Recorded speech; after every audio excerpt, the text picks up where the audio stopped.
Hi everybody, welcome back to my channel. My name is Anna. I'm a clinical psychology doctorate student and I make videos about real life applications to psychology. This video specifically is looking at how to boost your happiness as much as possible using your self-care routine. So self-care, if you don't know what it is, it's just little things that you sprinkle into your day-to-day life that help you take care of yourself. People usually tend to think of the more physical things like taking a bath, lighting a candle, putting on a face mask, and all these things are wonderful, but they only really focus on the physical aspect of self-care. And I like to think of self-care in terms of the acronym PIES. P for physical, I for intellectual, E for spiritual, and S for spiritual. And for some people, they don't really identify spiritual whatsoever, so that's not really an important component for them, and that's perfectly fine. But for other people, the spiritual component is important, so it's good to have a nice balance of all of them. Because that is really what I'm trying to drive home right now, is that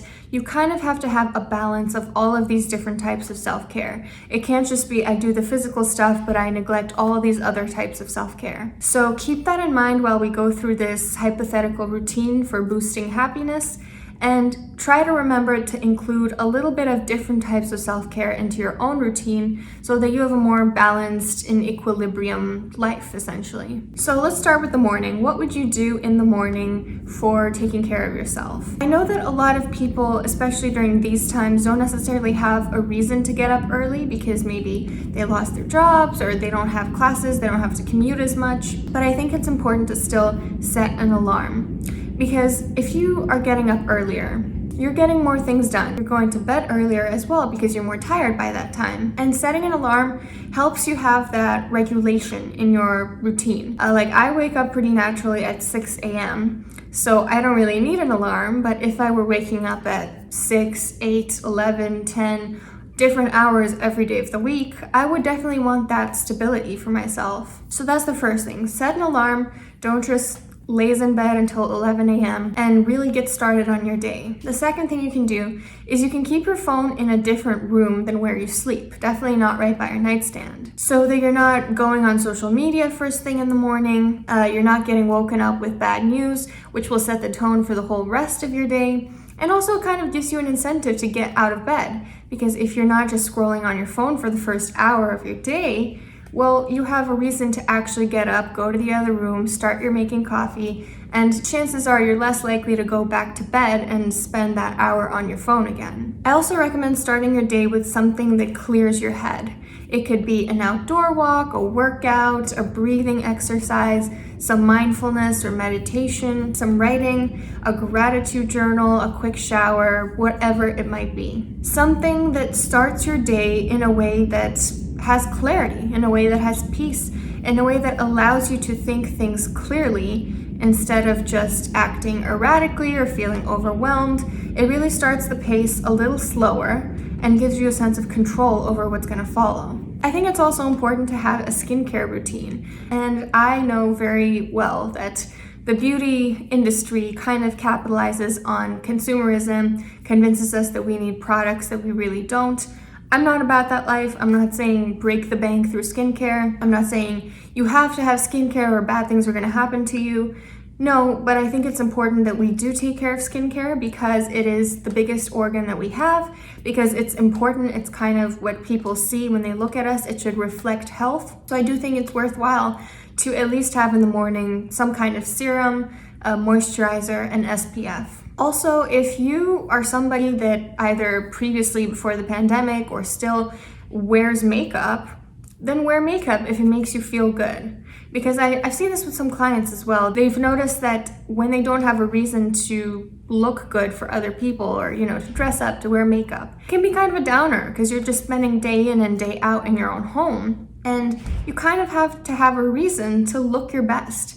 And my grandpa used to say this all the time, actually. Even though he wasn't leaving the house, he would always get up, wear a pressed shirt, walked very elegant, put on his shoes. There's something very elegant about someone that takes care of themselves, even when they're just in the house. But I will say, if makeup is something that you've never found interesting or you find restricting or unnecessarily time-consuming, then don't worry about it. Also, wear something that makes you feel comfortable and good about yourself. This is whether or not you are still going out. Get rid of clothes that make you feel self-conscious, clothes that aren't comfy, buy clothes that are in style with your current sense of style. So wear things that give you comfort, wear things that make you feel joy, wear things that make you feel authentic, and that make you feel good about how you look. Also, listen to your body.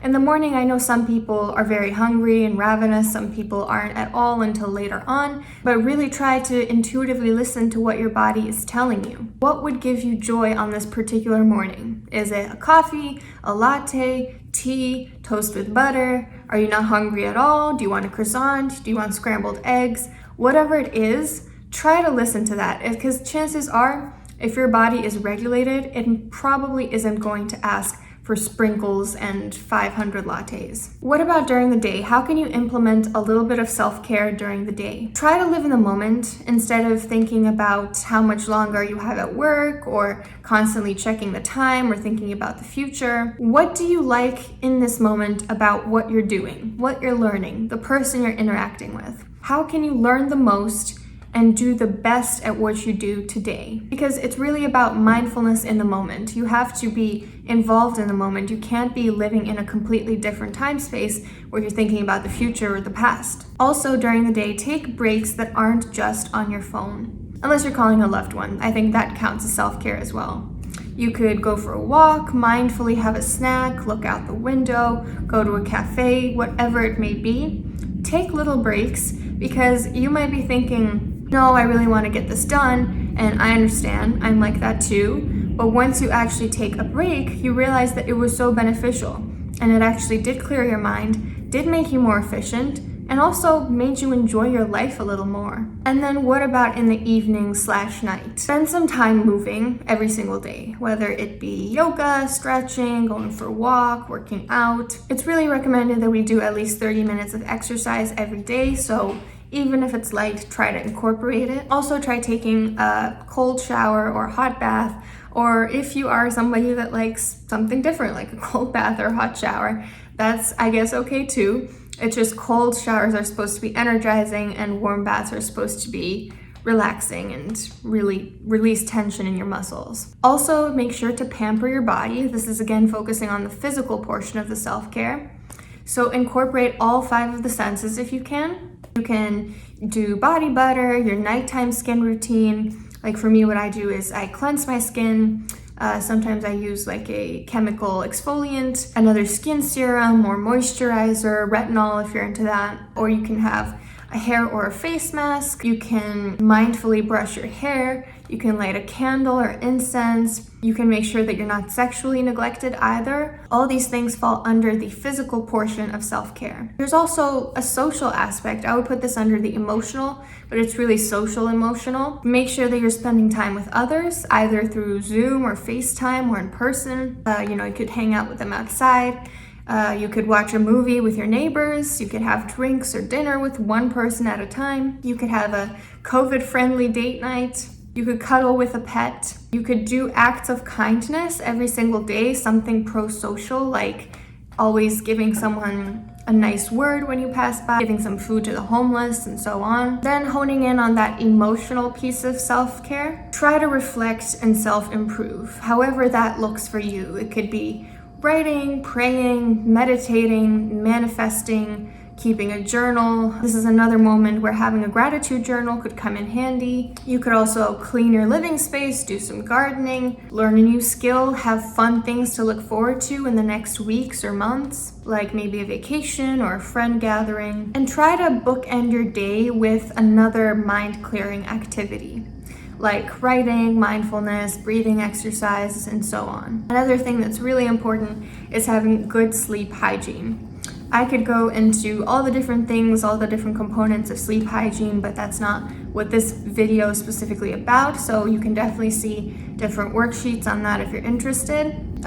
Basically, try to turn off blue lights at least 2 hours before bed. Don't eat too close to bed. Don't work out 2 hours from bed. Only sleep in bed. In other words, if you find that you're tossing and turning 20, 25, 30 minutes, it's recommended that you get up and go someplace else and do something else so that you associate only sleeping with your bed. And try to get 7 to 9 hours of sleep because that is the recommended for most adults. And like I said, if you can't sleep, get out of bed, go for a walk, do something else until you feel sleepy. Don't go on electronics or stay in bed. You can also practice some relaxation exercises like progressive muscle relaxation, positive visualization, grounding exercises, mindfulness or meditation. Let me know if you want any specific videos on any of these, if you want me to do like a script for progressive muscle relaxation or meditation or anything like that. But yeah, that was basically my self-care hypothetical routine for someone that would want to boost their serotonin and their dopamine. I by no means am perfect with this. I don't do all of these things, but